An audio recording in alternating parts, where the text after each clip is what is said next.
One of the more interesting and bizarre weapons in Fallout 4 is the junk jet. As the name implies, this is a gun that literally shoots junk instead of either bullets or lasers.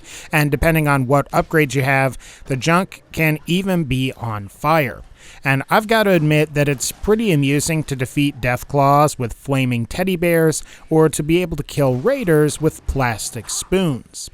In today's video, I wanted to go over the junk jet and give you guys my opinion on whether it's any good and is worth keeping, or if it's totally useless and you should just try to get rid of it immediately. But I guess without further ado, let's jump in and discuss the junk jet's stats. So the junk jet is a hilariously bizarre weapon that allows the player to load and fire various resource materials at enemies. Unlike most other weapons, which usually expend the ammo that's fired, the junk jet is sort of like either the railway rifle, harpoon gun, or the striker in the sense that the ammo fired isn't destroyed and can be picked up and reused in the junk jet again. You may also be interested to know that the junk jet is really the only weapon in Fallout 4 that has a truly infinite magazine size in its base, unaltered form. And while you can obtain lasers or other guns with the never-ending legendary effect, the junk jet contains this ability naturally, and you can feasibly load as much junk ammo as your character can possibly carry into this particular weapon. Speaking of ammo, the junk jet is the only projectile weapon in Fallout 4 that can fire projectiles that are weightless in the game's survival mode. And while this doesn't matter that much if you're playing on any of the other difficulties, since ammo normally doesn't weigh anything, if you are playing on survival mode, it might be worth considering using the junk jet for some of the early game areas, at least until you can get a gun that is far more powerful. Now when it comes to damage, the listed damage of the junk jet is 40. However, I've never actually seen the junk jet deal that much damage per shot fired, whether that be due to the enemy's damage resistance or some other unforeseen factor. What I can say is that the weight of the junk fired doesn't seem to affect damage at all, so ideally you're going to want to seek out certain types of junk that weigh nothing, which are things like pre-war money, pencils, pens, cigars, and cigarettes. There are also quite a number of items that weigh 1/10 of a pound, and all of these items together can make for really great junk jet ammo. As for upgrades, the maximum upgrade requirements for the junk jet are to have a gun nut perk rank of 3 and a science perk rank of 1, so you can attach either the electrification or ignition modules. But if you ask me though, for the amount of damage that the junk jet can potentially deal, these requirements are quite steep. After all, this would allow you to max out the junk jet's damage potential at level 24, though I suppose you could get a fairly respectable damage increase at level 13, provided you crafted the electrification module and had a gun nut perk rank of 2. Of course, with all of this said, is the junk jet any good or not? Well, yes and no. Like I said previously, the junk jet is the only weapon that can fire projectiles with a weight of 0 in survival mode, and provided you could find enough pencils, pens, pre-war money, chalk, and other similar resources to place and fire in your junk jet, you really wouldn't have to worry about maximizing ammo efficiency. Plus, what's also nice about the junk jet is that all of the ammo that's being fired is retrievable, and you have a virtually infinite magazine, unlike the vast majority of the other weapons in Fallout 4. But with all of this said, the junk jet has some major problems that can't be overlooked. The first, and perhaps the most important thing, is damage.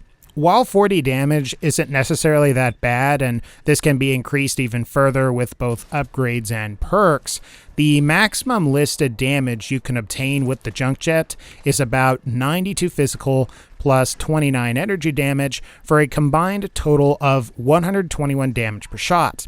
However, from a couple of preliminary tests that I've run, I've never actually managed to deal this much damage with the junk jet.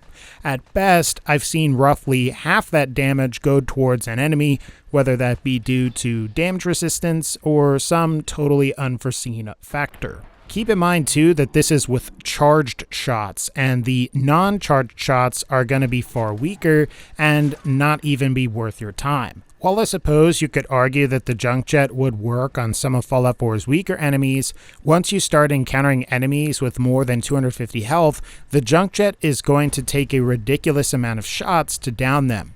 Instead of taking 2 to 3 shots to get a kill, it's going to take upwards of 5 or more shots, and that's 5 times you have to sit through charging the junk jet in order to deal a sufficient amount of damage. Don't even try to fight enemies like super mutant warlords that have in excess of 1,000 health. So when it comes to damage, the junk jet is pretty lacking in my opinion. The second issue with the junk jet is finding good ammo for it. While you can purchase and find things like pencils, cigars, pre-war money, or even Swan's boat fragments that are all weightless, these items aren't extremely common, and you're more likely to find junk that simply isn't weightless. After all, the vast majority of junk items in Fallout 4 weigh at least half a pound or more, so in the best case scenario, if you're dealing about 121 damage per shot, complete with perks, you're dealing about 240 damage per pound of ammo fired if the junk you're shooting weighs half a pound. And while items that weigh a fifth or a tenth of a pound exist, I've got a feeling that you're going to want to save these items for the valuable resources that they may possess. While I suppose you would be dealing 1,210 damage per pound of ammo fired if you had enough ammo that weighs a tenth of a pound, keep in mind that these numbers account for a fully upgraded junk jet with both the Heavy Gunner and Bloody Mess perks. Without all of that, you're dealing roughly 400 damage per pound of ammo fired, which is pretty abysmal. But again, the issue is going to be finding some of the low weight or weightless junk to use for the junk jet. And while it's definitely out there, you've got to ask yourself whether you want to use that as ammo or whether you want to use that as crafting material. The third and final issue with the junk jet are those upgrade costs. While I've gone over the fact that you need a gun nut perk rank of 3 and a science rank of 1 to fully upgrade the junk jet, the muzzle or module upgrades require a lot of crafting resources. Even the other upgrade parts like the long barrel, especially the recoil compensating stock and the gunner sight, all require an insane amount of screws, plastic, steel, and other relatively uncommon resources that could be better used in upgrading far more powerful weapons. Perhaps it's even worse when you consider that the potential upgrades don't really add that much damage. Between the electrified and ignition modules, the ignition module deals an additional 1 damage per shot and deals a slight, more like minuscule amounts of fire damage over time. And both of these modules don't even provide a 50% damage increase like we see on almost every other weapon in this game after it's been fully upgraded. So I guess while there are some positive aspects to the junk jet, most of these aspects are outweighed by the low damage, high upgrade costs, and the difficulty in acquiring some high-quality ammo. Now, after saying all this, you may be thinking that I'm going to say that the junk jet is totally worthless or useless. And while it's true that the junk jet isn't a particularly great weapon, and you should probably avoid it if you plan on using it as a weapon, I would say that the junk jet definitely has the potential to be massively entertaining. After all, it's pretty amusing to attempt to kill a Deathclaw with a teddy bear, or to attempt to kill a raider with a plastic spoon. Sort of like the broadsider cannonball launcher, the junk jet has some comedic value and was never really intended to be on par with the Fat Man or other similarly powerful weapons. Still, I've got to say that I'm surprised that the weight of the junk that's actually fired doesn't affect the damage.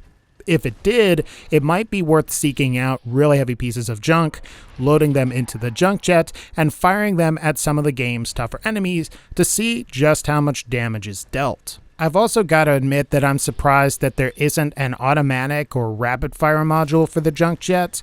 Perhaps this was done to accommodate the console versions of Fallout 4, and having 40 or more pieces of random junk all across the ground could have really stressed the consoles, but an automatic junk jet could have been quite useful, especially if the player was able to find 500 pieces or so of like various pencils, pens, pre-war money, or other similar items that are weightless. At that point, you would basically have a minigun with weightless ammo and possibly even slightly better damage per shot. But I digress. As the junk jet currently is, I really can't recommend it. Ultimately, I just wish the junk jet was better than it currently is, but it might just be weak for balancing purposes. After all, if the junk jet dealt a lot of damage per shot and had super light ammo, it might end up being more powerful than the Fat Man and the Broadsider. Or if it was capable of automatic fire, it would be far more powerful than the minigun or the Gatling laser. But as the junk jet is, I've got to admit that it's pretty funny to defeat enemies with various objects like teddy bears or plastic spoons. And the whole idea of death by paintbrush is also a pretty funny thing to think about as well.